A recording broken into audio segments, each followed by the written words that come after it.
আজকে আমি তোমাদের সাথে এমন একটি ক্লাস শেয়ার করব যেই ক্লাসটির পর সবাই ইংলিশটা বলতে পারবো। কিভাবে অতি সহজ ইংলিশটা শিখতে পারি, ইংলিশটা বলতে পারি, তার জন্য আজকে আমি তোমাদের সাথে খুবই গুরুত্বপূর্ণ বিষয়টি শেয়ার করব। ওকে, এখানে একটি সেন্টেন্স রয়েছে, এই সেন্টেন্সটিকে ফলো করে কিভাবে অসংখ্য সেন্টেন্স তৈরি করতে পারি সেই কৌশলগুলি আজকে আমি তোমাদেরকে দেখাবো। ওকে, হাউ ডু ইউ ডু, তুমি কিভাবে করো। হাউ ডু ইউ প্লে, তুমি কিভাবে খেলো। হাউ ডু ইউ গো, তুমি কিভাবে যাও। যখন কাউকে জিজ্ঞাসা করব যে আপনি কিভাবে কাজটা করেন অথবা তুমি কিভাবে যাও, তুমি কিভাবে পড়ো, কিভাবে লিখো, সেই ক্ষেত্রে শুরুতে বলবো কি হাউ ডু ইউ, তারপর এখানে রয়েছে কি ডু, ভার্বের প্রেজেন্ট রূপ। এখানে ডু, প্লে, গো এর পরিবর্তে যে কোনো ভার্বের যদি মূল রূপটা বলতে পারি, প্রেজেন্ট রূপটা ইউজ করতে পারি, তবেই কিন্তু ইংলিশ সেন্টেন্স হয়ে যাবে। ওকে, জিজ্ঞাসা করব তুমি কিভাবে করো না, কিভাবে খেলো না, কিভাবে যাও না, সেই ক্ষেত্রে এখানে ডু এর পরিবর্তে বলবো কি ডু নট, তাহলে হবে। Okay, how don't you do, তুমি কিভাবে করো না। How don't you play, how don't you play, তুমি কিভাবে খেলো না। হাউ ডোন্ট ইউ গো, তুমি কিভাবে যাও না। খুব সহজ কিন্তু। হাউ ডু ইউ ডু, তুমি কিভাবে করো। হাউ ডোন্ট ইউ ডু, তুমি কিভাবে করো না। এখানে ডু এর পরিবর্তে তুমি যে কোনো ভার্বের প্রেজেন্ট রূপটা বলো, এখানে ইউ এর পরিবর্তে যেই কাজটা করবে তাকে তুমি ইউজ করো। সেই ক্ষেত্রে এখানে ডু হতে পারে অথবা ডাস হতে পারে। Do you, do I, does he, does Kamal. Don't you, don't I, does he, doesn't he, does Kamal, doesn't Kamal, এভাবে। ওকে, নেক্সট, যদি কাউকে জিজ্ঞাসা করি তুমি কিভাবে করেছিলে, কিভাবে খেলেছিলে, কিভাবে গিয়েছিলে, সেই ক্ষেত্রে এখানে শুধু বলবো ডিড, তাহলে হবে হাউ ডিড ইউ ডু, আর সব ঠিক থাকবে। হাউ ডিড ইউ ডু, তুমি কিভাবে করেছিলে। হাউ ডিড ইউ প্লে, তুমি কিভাবে খেলেছিলে। হাউ ডিড ইউ গো, তুমি কিভাবে গিয়েছিলে। ওকে, যখন কাউকে জিজ্ঞাসা করব তুমি কিভাবে করেছিলে না, কিভাবে খেলেছিলে না, কিভাবে গিয়েছিলে না, সেই ক্ষেত্রে এখানে ডিড এর সাথে নট যুক্ত করব, তাহলে হবে how didn't, how didn't you do, তুমি কিভাবে করেছিলে না। হাউ ডিডেন্ট ইউ প্লে, তুমি কিভাবে খেলেছিলে না। হাউ ডিডেন্ট ইউ গো, তুমি কিভাবে গিয়েছিলে না। Clear?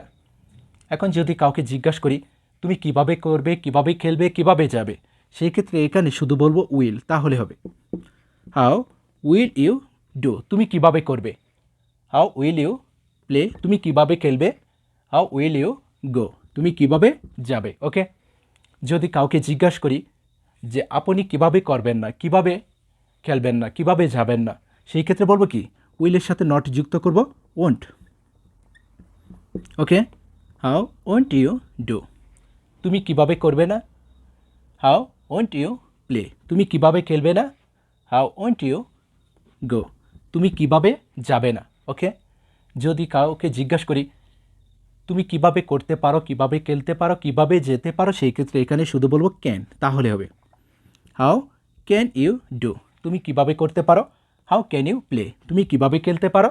How can you go, তুমি কিভাবে যেতে পারো। ওকে, যদি কাউকে জিজ্ঞাসা করি তুমি কিভাবে করতে পারো না, কিভাবে খেলতে পারো না, কিভাবে যেতে পারো না, সেই ক্ষেত্রে ক্যানের সাথে নট যুক্ত করব, বলবো কি can't. How can't you do, তুমি কিভাবে করতে পারো না। হাউ কান্ট ইউ প্লে, তুমি কিভাবে খেলতে পারো না। হাউ কান্ট ইউ গো, তুমি কিভাবে যেতে পারো না। খুব ইজি কিন্তু। ওকে, যদি কাউকে জিজ্ঞাসা করি তোমার কিভাবে করা উচিত, তোমার কিভাবে খেলা উচিত, সেই ক্ষেত্রে এখানে বলবো কি should. How should you do, তোমার কিভাবে করা উচিত। হাউ শুড ইউ প্লে, তোমার কিভাবে খেলা উচিত।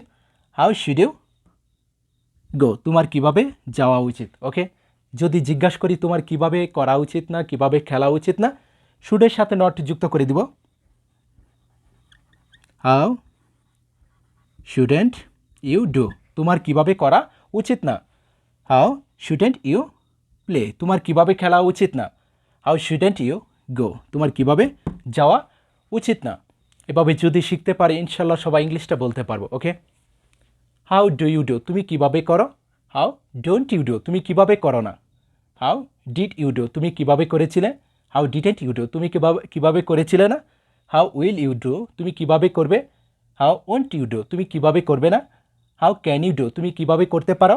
হাউ কান্ট ইউ ডু তুমি কিভাবে করতে পারো না, হাউ শুড ইউ ডু তোমার কিভাবে করা উচিত, হাউ শুডেন্ট ইউ ডু তোমার কিভাবে করা উচিত না। এখানে ডু এর পরিবর্তে যে কোনো ভার্বের শুধু প্রেজেন্ট রূপটা বলবো, এখানে ইউ এর পরিবর্তে যে কোনো সাবজেক্ট যেই কাজটা করবে তাকে এখানে বলবো, আর সব ঠিক থাকবে। এভাবে যদি শিখতে পারি, একটু প্র্যাকটিস করতে পারি, আমাদের পক্ষে সহজ ইংলিশটা বলা সম্ভব, তৈরি করা সম্ভব। যদি ক্লাসটি ভালো লাগে অবশ্যই শেয়ার করে দিই। ওকে, বেস্ট অফ লাক।